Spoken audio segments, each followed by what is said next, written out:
Tonight we report on charges in the Moses Lake Jack-in-the-Box shooting and when the Boys and Girls Club new facility is expected to open. What's going on in sports, Bob? Thanks, Alan. Moses Lake Bowlers advanced to the District 6 tournament as the number 3 seed from the Big 9 Conference. And Quincy drops its first dual meet of the season. Let's take a peek at our Weather Center forecast. And I'm looking at considerable clouds thick enough to produce what I call snizzle. A little freezing drizzle, a little snow, possibly some traveling problems. Details coming on up. I'm Alan Troop, and we have all this and much more on iFiber One News. From the iFiber One HD studio here in the heart of the Columbia Basin, this is iFiber One News. Your #1 source for local news, sports headlines, and our very own Weather Center forecast covering the entire Columbia Basin. This is iFiber One News, and it starts now.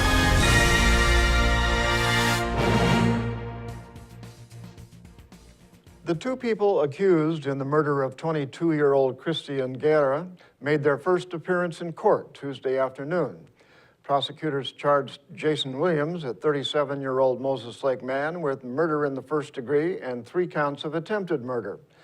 The charges of attempted murder were added because 3 people were in the line of fire during the shooting.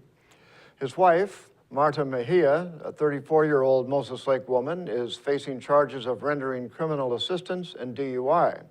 With 3 past arrests in North Carolina, Williams' bail was set at $500,000. Prosecutor Alan White asked bail set at $500,000 for Mejia, but Judge John Nodell disagreed and set it at $10,000. The couple is accused of starting a fight with Guerra in the Moses Lake Jack-in-the-Box drive-thru early Sunday morning. Williams allegedly retrieved a gun from his vehicle and shot and killed Guerra. Hundreds of people turned out for the annual Business Expo in Moses Lake on Tuesday that featured more than 60 exhibitors. Reporter Jeff Chu was also there and has the story. More than 600 people attended the annual Moses Lake Chamber of Commerce Business Expo on Tuesday at Big Bend Community College. Chamber of Commerce Executive Director Debbie Duran Martinez explained why the event has become so popular. It's just the opportunity to do face-to-face networking. We're theming the events, it's making them fun. People are coming out, having a great time, networking with one another. Again, that face-to-face connection is huge because we do business with who we know. Martinez said more and more vendors have joined the event in recent years. It has grown from probably, I think the first year I took it over, we had about 24, so that was 7 years ago. So it's grown almost 3 times. We're, 62 now. The event's superheroes theme drew some dressed for the occasion, including Mrs. Moses Lake Tiffany Veres. She was promoting her Chamber for Good effort, which connects donors to the community. It's awesome. There's a lot of people. It's starting to really pick up. It's going to be a great event. The event at the college's ATEC building featured music DJ'd by KDRM-FM radio general manager Bill Ekret. It also featured Columbia Basin-produced wines. I'm Jeff Chu for iFiber One News. Quincy's decision on whether to lend $1.5 million to Quincy Valley Medical Center may rest on a $1 surcharge on concert tickets. The Grant County Commissioners recently sent a letter to state representatives stating concerns about a proposed $1 surcharge on tickets for amphitheaters in rural areas. The money from the surcharge would go to hospital and fire districts serving the amphitheaters. Quincy Mayor Jim Hembury responded to the commissioner's email by pointing out the $1 surcharge is an integral component of the hospital district's payment plan to address their debt. The district presently owes the county roughly $2.8 million. In an attempt to keep the debt below $3 million, hospital officials are asking the city to buy $1.5 million of the debt. The mayor stated without the surcharge, it would be hard to convince the city council to lend the hospital the money. The future of the Grant County Fairgrounds remains uncertain after an offer made by the Moses Lake City Council. The Grant County Commissioners said they are willing to negotiate with city officials in an attempt to connect the fairgrounds to the city sewer system. They met Tuesday afternoon with Fairgrounds manager Jerry Gingrich, along with members of the Columbia Basin Rodeo Association and the Fair Advisory Committee. The commissioners are facing a deadline set by the State Department of Health to decide what they want to do about the fairgrounds' septic systems. The state claims the septic systems are affecting the groundwater. Tuesday's meeting followed a resolution passed by the Moses Lake City Council last week, which offered the county $5 million in the form of a penalty if the city bans animals at the fairgrounds after the city annexes it. For more on the story, visit us at ifiber1.com/news. And now we take a look at people being sought by law enforcement. This is Sheriff Tom Jones with the Grant County Sheriff's Office. Each of the people you see here have a warrant for their arrest. If you see any of these people, we ask you do not attempt to detain or apprehend them, but call us at 509-762-1160 or send us an email at crimetips@co.grant.wa.us. If the person is presenting a danger, call 911. With your help, we can bring these people to justice and make our community safer. We'll be back right after this. At Moses Lake Community Health Center, we have had the privilege to serve the local communities since 1978. What I like about working at this clinic more than any other clinic that I've worked at is the patient care. With the patient care team that we've assembled, it allows us to take care of as many facets of the patient and their family's needs. Please take the opportunity to experience the high-quality care provided at our clinics. There's something new and exciting happening right now at your nearest Toyota dealer. It's the arrival of the all-new 2014 Corolla, now featuring a new stylish exterior, plus a premium interior loaded with technology, including Toyota's N-Tune multimedia system with navigation. Corolla has definitely evolved. The best part is, right now you could take advantage of special introductory savings. The new 2014 Corolla, available at any of your Inland Empire Toyota dealers today. Toyota, let's go places. Well, hi there, everybody. Meteorologist Don Morelli with you here on iFiber Channel 1 News Weather. Hopefully you had a great Wednesday. Still lots of clouds around, and we're looking for a little messy situation. But all in all, the air mass is trying to warm up. Your forecast, by the way, brought to you by Bud Cleary Toyota dealers. Toyota, let's go places. So again, with the warmer air trying to come up and over the cool air, which is still at ground level, we'll continue with the periodic fog, and it really won't dissipate all that much till probably later in the work week next week, mid to late week next week. As warmer air gets thicker and thicker, the fog should get lesser and lesser. But the big thing is we are going to be seeing warming above normal freezing temperatures through, say, Saturday and then through off early to much of next week. But until then, that's the problem, folks. From later on tonight through much of tomorrow, there's a chance for some kind of wintry light freezing drizzles. I'll call it snizzle because we might actually see some snow involved as well. Temperature this morning, 25 degrees. So you know it can get chilly again overnight tonight, 38 the afternoon low. And again, we had some fog and freezing fog in some areas this morning as well. 28 degrees and 40 the extremes in Moses Lake. No precipitation yet, not officially, but it is around there and it's going to thicken up overnight tonight. We have partly to mostly cloudy skies, temperature 34, dew point 29. So 29 tells me we are going to see freezing temperatures or below. And with precipitation, drizzle, and so forth moving in overnight tonight, some snow, we could have a few slick spots developing in the basin. So keep that in mind, particularly after midnight and in the pre-dawn morning rush hour time frame. But during the day tomorrow, temperatures should get above freezing. But you notice with the warmer air trying to come up, and a little slug of moisture does come on by Friday. But then we dry it out a bit as we slide into the weekend. At least the precipitation chances will go down. But still, until then, it's going to be a little unsettled. Lots of clouds across the state tomorrow. Looks like the steadiest rain from Olympia northward towards the Puget Sound area. And then we look into the inland northwest, some clouds and snow showers in the higher elevations. But let's zoom on into the basin. And as I mentioned, lots of clouds the next 12 to 18 hours. That could produce some mixed light precipitation. You see the daytime high in the above freezing category. That's the good news. The bad news, that probably won't occur till mid to late morning tomorrow morning. So again, until then, we have some slick spots possibly around the area. Not only on our Thursday morning, but also Friday morning. Notice temperature again drops below freezing. So those 2 mornings will be contending with the possibility and the best chance of steadier precipitation Friday before we dry it out and warm it up. But still, fog could be a problem to midweek next week. What better way to start the new year than in a new Toyota? We're making it easier than ever with 3 ways to save. Your choice of financing as low as 0%, up to $2,500 in customer cash back, or low payment leases on your favorite Toyota model, like RAV4, now just $199 per month. Just pick your favorite Toyota, the best savings options for you, and drive away. It's that easy, so start your year right. For full details, see any of your Inland Empire Toyota dealers today. Toyota, let's go places. When you find out about the DQ $5 lunch, all this food for only $5, you gotta tell people about it.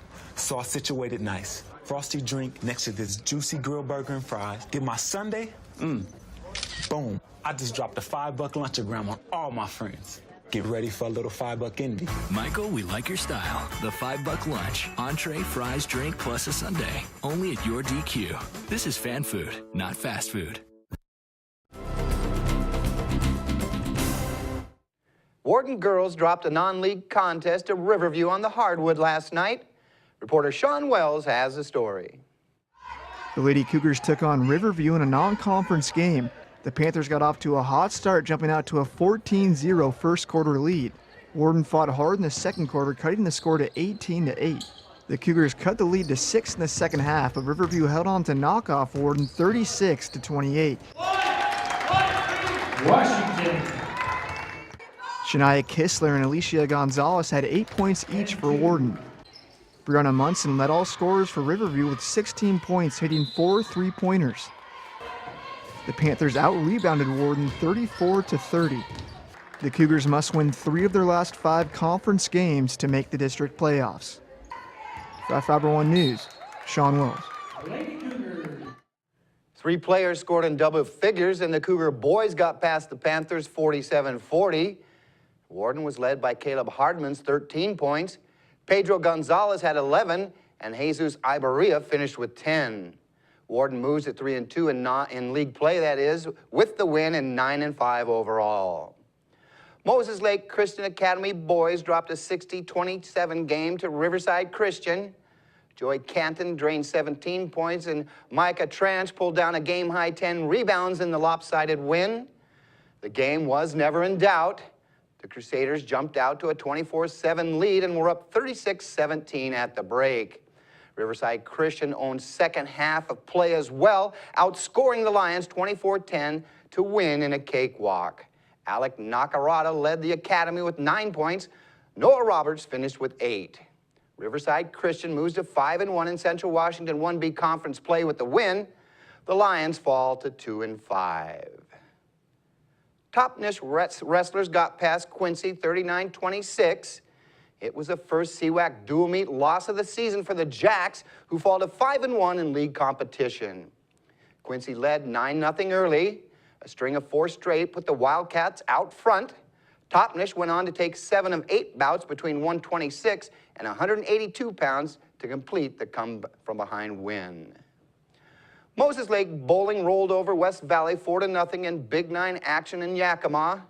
The Chiefs dominated the Rams in the final regular season match, winning by a 397 pin count. Coral Brownlee was the high roller for Moses Lake with a 380 series. The victory improves the Chiefs to 9-3 and nails down the number 3 seed to the district tournament to be held at Eastmont Lanes in Wenatchee Tuesday. Moses Lake will face off against Eastmont, Wenatchee, and Eisenhower. The top 2 will move on to state. Moses Lake Swim and Dive crushed Eastmont 117-69 to remain undefeated on the season. The Chiefs are 5-0 in Big 9 competition and 9-0 overall. Moses Lake is back in the pool Friday for an 11 dive meet in Wenatchee. We'll be right back after this commercial break. Bud Clary Ford Honda is proud to be an automotive leader in our area. Since opening our doors over 54 years ago, we have kept a firm commitment to our customers. We offer a wide selection of vehicles and hope to make the car buying experience as quick and hassle-free as possible. You can trust that we will get you into the car or truck of your dreams. Bud Cleary has an experienced and reliable service and parts department that is open extra hours to help fit our customers' hectic schedules. Come for a test drive today at 1200 South Pioneer Way. We are a proud supporter of Columbia Basin Athletics. Hello, my name is Cherylcono. I am your local Ephrata Farmers Insurance Agent. Here at Cherylcono Insurance Agency, our customers always come first. We don't just work here, we live here. Please stop by the office, call, email, or Facebook me for a free auto, home, life, business, or farm and ranch quote today. We are insurance. We are farmers. Come in for a free quote today. We are farmers. Bum, ba-dum, bum, bum, bum, bum.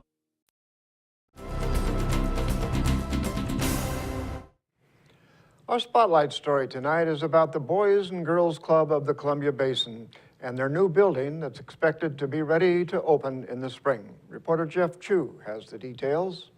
A $3 million building that will house the new Boys and Girls Club of the Columbia Basin should be ready to open this spring. Brant Mayo, the club's executive director, said exterior work on the new club is complete and finished work should begin next week on the interior. The 10,700 square foot new building with Park Orchard Elementary School's gymnasium and facilities added for use next door will bring the club's total space to 20,000 square feet. That will boost the club's ability to serve more children. Currently we're seeing about 225, 250 kids a day at both locations, and yeah, we've grown. We've more programming, more staff. Yeah, and again, probably the last 5 years or 5 or 6. Well, actually, most of the time I've been here, we haven't gone out and recruited kids actively because we just haven't had the space for them. So, yeah, with this new facility, I think we're really going to explode and probably be pushing over 300 kids a day. The building, which matches the design of Port Orchard Elementary, will replace the downtown club, which has long been too small to meet the growing demand for youth programs. The club is leasing the land next door to the school from Moses Lake School District. You know, it's been a long process for us from a feasibility study done about 5 years ago to where we currently are today, about 8 weeks away from completion here. We actually had some other ideas we were vetting. We know we needed a bigger clubhouse, some space for the kids. We're downtown on 3rd Avenue. We have no outdoor space. We have no activity space. Parking's tough. Getting kids dropped off in the street is tough. So it just isn't the safest environment. The club still seeks about $200,000 in grants and donations to pay for the finished building. We're still a couple $100,000 short. We have some financing arranged so we can finish the project, but you know, we're still trying to kick over some rocks and find that last little bit. Rooms for children to study, play games, and eat were sponsored by local charitable organizations and corporations. The community's been amazing.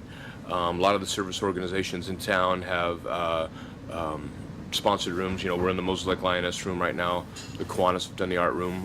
Rotary's done a section. Sir Optimus has been involved in this. Paul Lozier Foundation is doing the educational center. Simplot and National Frozen Foods are doing our kitchen area. REC's doing a section. And also some private donors that have really stepped up and made a huge impact on the youth of the community. Even the local contractors and workers have helped minimize building costs. Had a lot of local subcontractors be very generous in their bids in us, so you know, it's been taking a little longer to get some of it done just because, you know, they get a nice paying job and so they need to step off this for a couple days because they are being generous to us and our kids. Mayo said an event is planned when the new club opens this spring. So hopefully late this spring we'll have our big grand opening and start seeing kiddos here. I'm Jeff Chu for iFiber1 News. And we'll be right back after this. Well, one thing I knew from being a patient myself was that a dental office is a scary place to come to. And so we wanted everything possible to make sure that our office is a comfortable place for our patients to visit.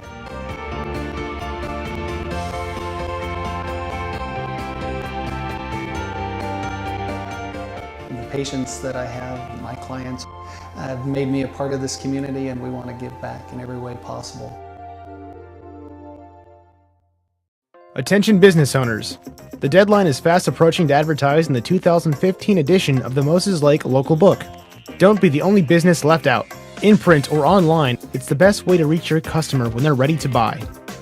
Call today to place your ad by calling 877-738-9829 or by visiting us online at www.statewideyp.com.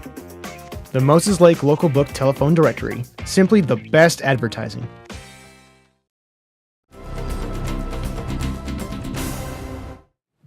Welcome back. A man was pepper sprayed in a struggle with police after allegedly stealing merchandise from the Moses Lake Rite Aid and fleeing the store. Terry Lowe, a 21-year-old Moses Lake man, was arrested for theft and obstruction of justice late Monday night on East 5th Avenue. Two employees at Rite Aid reportedly witnessed Lowe taking about $175 worth of merchandise. Lowe allegedly ran from the store but was quickly spotted by police a few blocks away.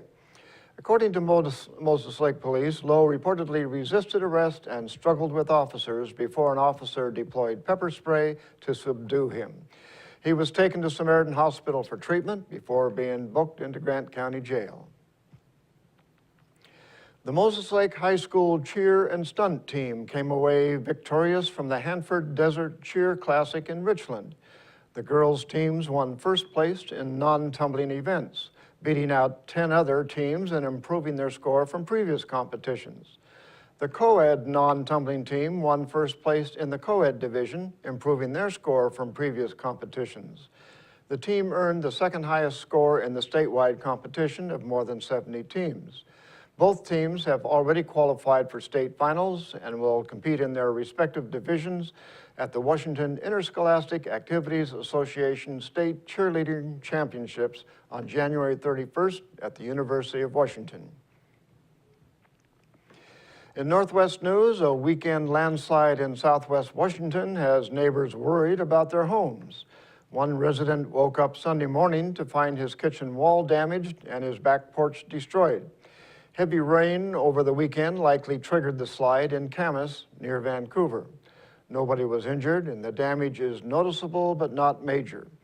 Neighbors are worried more rain could cause a much more devastating landslide in the future. Engineers and other people from the city are looking at the land to make sure it's safe. A man decided part of his son's punishment for stealing his parents' car was to embarrass him. The boy stood on a street corner wearing a shame sign. He's getting a lot of support, but Cornelius Hawker reports there are also critics. I love him a lot. I love him dearly, but this is kind of why I'm out here, because I love him and I don't want him to think he can do it again. Sitting on the corner of a busy intersection isn't how most parents punish their children, but Sean Ronlake is an exception to the norm. In my mind, at this age, embarrassment can do a lot more good than grounding them for TV or their iPod, or which he doesn't have an iPod or a phone anymore. So a little bit of embarrassment goes a long way nowadays. Embarrassment for the New Year's Eve, New Year's Day joyride his son took while roads were covered in ice and temperatures plunged below zero. Not everybody's going to agree with it, and I mean, he put people at risk, he put himself at risk. Though most people gave him the thumbs up and even commended his actions. He's actually making that little boy who did something very wrong pay for what he did. One woman didn't find the situation appropriate. I think it helps. We've had our conversations. No matter what you think, this father believes the punishment fit the crime. I just want him to feel a little ashamed, a little embarrassed, and I hope that I can burn this sign afterwards and never have to worry about it again.